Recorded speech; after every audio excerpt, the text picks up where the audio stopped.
ಗುಣದಿಂದ ಗುಣಿಸಿದರೆ ಗುಣವಂತ, ಭಾವನೆಗಳಿಂದ ಭಾಗಿಸಿದರೆ ಭಾಗ್ಯವಂತ, ಹಣದಿಂದ ಕೂಡಿಸಿದರೆ ಸಿರಿವಂತ, ಇದ್ದುದನ್ನು ಕಳೆದರೆ ಸಾಲವಂತ. ಇವರೆಲ್ಲರನ್ನು ಗುಣಿಸಿ ಭಾಗಿಸಿ ಕೂಡಿಸಿ ಕಳೆಯೋನೇ ನಮ್ಮ ಭಗವಂತ. ಇವತ್ತಿನ ದಿನಮಾನದಲ್ಲಿ ಪ್ರತಿಯೊಬ್ಬ ವ್ಯಕ್ತಿಯ ಜೀವನದಲ್ಲಿ ಎಲ್ಲ ವಿಷಯನ ಕಲಿತರೂ ಕೂಡ ಅಲ್ಲಿ ಗಣಿತ ಜ್ಞಾನ ಇಲ್ಲ ಅಂದ್ರೆ ನಾವು ನಮ್ಮ ವ್ಯವಹಾರಗಳಲ್ಲಿ ನಾವು ಉತ್ತಮವಾದ ಸಾಧನೆಯನ್ನು ಮಾಡೋದು ಕಷ್ಟ ಆಗ್ತೈತಿ. ಅದಕ್ಕೆ ಗಣಿತನೂ ಕೂಡ ಒಂದು ಅತ್ಯಂತ ಪ್ರಮುಖವಾದಂಥ ವಿಷಯನೇ ಅಂತ ಹೇಳ್ಬೋದು.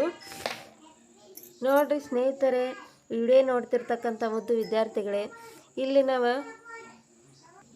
ಇವತ್ತಿನ ವಿಡಿಯೋದಾಗ ಗುಣಾಕಾರವನ್ನು ಅತ್ಯಂತ ಸರಳವಾಗಿ ಹೆಂಗೆ ಬಿಡಿಸ್ಬೇಕು. ಈಗ ಕೆಲವೊಬ್ಬರಿಗೆ ಮಗ್ಗಿ ಬರ್ತಿರಂಗಿಲ್ಲ, ಕೆಲವೊಬ್ಬರಿಗೆ ಬರ್ತಿರ್ತಾವೆ. ಮಗ್ಗಿ ಬಂದರೆ ಅತ್ಯಂತ ಸರಳ ಗುಣಾಕಾರ ಭಾಗಾಕಾರ. ಆದರೆ ಮಗ್ಗಿ ಬರದೇ ಇದ್ದಾಗ ನಮ್ಗೆ ಕಷ್ಟ ಅನಿಸ್ಬಾರ್ದಲ್ವ.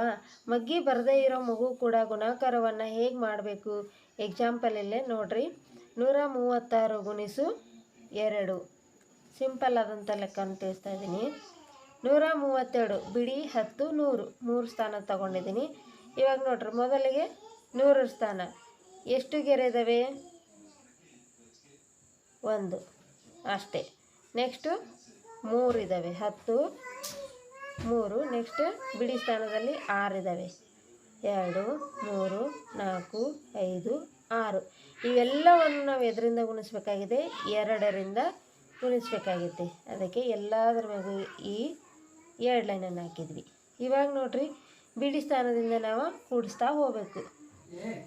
1 2 3 4 5 6 7 8 10 11 12. ಅಂದ್ರೆ ಇಲ್ಲಿ ಬಂದಿರೋ ಪಾಯಿಂಟ್ಗಳು ಹಿಂಗೆ ಕಂಬ ಸಾಲು ಮತ್ತು ಅಡ್ಡ ಸಾಲವನ್ನು ಹಾಕಿ ಅದೆರಡೂ ಕೂಡಿರ್ತಕ್ಕಂಥ ಪಾಯಿಂಟ್ಗಳನ್ನು ಬಿಂದುಗಳನ್ನು ಎಣಿಸ್ಬೇಕು. ಅವು 12 ಬಂದು 1 10ರ ಸ್ಥಾನಕ್ಕೆ ಹೋಯ್ತು, 2 ಇಲ್ಲಿ ಉಳಿತು. ಓಕೆನಾ? ಇವಾಗ ನಂತರ ಮತ್ತೆ 10ರ ಸ್ಥಾನದಲ್ಲಿರೋವನ್ನು ಎಣಿಸ್ಬೇಕು. 1 2 3 4 5 6.